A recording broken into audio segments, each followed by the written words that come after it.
시편 112편 1절에서부터 2절입니다. 할렐루야! 여호와를 경외하며 그의 계명을 크게 즐거워하는 자는 복이 있도다. 그의 후손이 땅에서 강성함이여 정직한 자들의 후손에게 복이 있으리로다. 어린이집 앞에는 노란 버스가 멈추자 고만고만한 아이들이 버스에서 내립니다. 모두가 신난 얼굴이고 모두가 해맑은 미소를 짓고 있습니다. 그저 지나가면서 그 어린 아이들을 쳐다보기만 해도 이렇게 좋은데 그의 부모님들은 어떻겠습니까? 저도 아이들을 키웠습니다. 3명의 아이들을요. 이제 한 아이는 결혼을 하여 있어 아이를 둘 둔 엄마가 되고 두 아들은 대학을 졸업하였습니다. 아이들을 다 키우고 난 다음에 느끼는 것이 있습니다. 첫 번째로 내가 원하는 인생이 아니라 그들의 인생을 살아간다는 것입니다. 자녀들의 삶에 부모는 아름다운 그림을 그려주기를 원합니다. 처음에는 부모의 요구대로 색칠을 하던 아이가 이제는 자기만의 색칠을 하겠다고 나섭니다. 그리고 부모가 기대한 그림이 아닌 전혀 예상치 못한 그림을 그려가는 모습을 볼 때가 있습니다. 그런 모습에 부모는 지치거나 상심한 마음으로 되어줄 수 있지만 사실 그것이 정상입니다. 그 아이는 그 아이 자신만의 그림을 그려야 합니다. 부모가 요구하는 인생을 사는 것도 좋겠지만은 그 자녀가 자신만의 삶을 사는 것이 정신적으로 건강한 삶이기 때문이죠. 내가 원하는 대로 따라주지 않는다 해도 상심하지 말아야 합니다.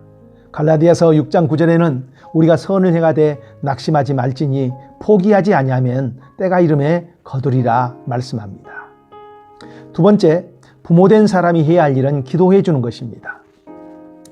우리의 자녀가 그려가고 있는 인생이라는 한 폭의 그림이 밝고 아름다운 색이 칠해지고 걸작품으로 완성되게 해달라고 하나님께 그 인생을 기도로 맡기는 것입니다. 어느 유럽의 한 귀족 집안에 큰 테이블이 있었습니다. 그 테이블을 다 덮을 수 있는 하얀 비단 테이블보가 있었는데 그 테이블보는 보는 사람마다 칭찬을 하는 그 집의 자랑거리였다고 합니다. 어느 날 그 집의 어린 자녀가 테이블보 위에서 공부를 하다가 잉크병을 엎질렀습니다. 고함소리가 나고 잉크를 엎지른 아이는 사색이 되었습니다. 마침 그때에 그 집을 방문한 화가 한 사람이 그 테이블보를 자기에게 잠시 맡겨주시라고 부탁을 합니다. 이제 엉망이 된 쓸 수 없는 테이블보를 그 사람에게 내어주자 그 사람은 그것을 가지고 자기의 방에 들어가서 한나절 만에 나옵니다. 그리고 그 테이블보를 다시 내어줍니다. 그 테이블보 잉크 자국이 있던 그 자리에 이제 너무나 아름다운 장미가 꽃을 피우고 있는 것입니다. 이제 잉크는 보이지 않고 장미꽃만 보이고 그 식탁보는 이전보다도 더 사람들에게 감탄을 주게 되는 그런 작품이 되었다고 합니다. 인생을 능히 아름답게 세우실 수 있는 하나님께 자녀를 기도로 맡기는 것. 이제 이런 기도의 사람이 되어야 합니다. 너희가 지금까지는 내 이름으로 구하지 아니하였으나 구하라 그리하면 받으리니 너희 기쁨이 충만하리라 약속해 주고 있습니다. 우리의 자녀들의 삶을 바라보면서 상심치 않고 기도로 하나님께 맡기는 삶을 나아갈 때 하나님은 그들의 인생 속에서 아름다운 만남을 주실 것입니다. 적절한 시기에 필요한 것을 공급하여 주실 것입니다. 위기의 순간에도 하나님은 선한 손길을 내미사 그 위기를 넉넉히 극복하게 하실 것입니다. 그러기에 부모의 사랑과 기도를 먹고 자란 자녀는 어떤 자산보다 든든한 자산이 그 자녀의 삶 안에 쌓여져 있는 것입니다. 오늘 또 우리들은 자녀를 바라보면서 아직 그들의 그림이 완성되지 않았다는 것을 기억하십시오. 그러기에 자녀를 바라보면서 탄식하거나 한숨 짓지 마십시오.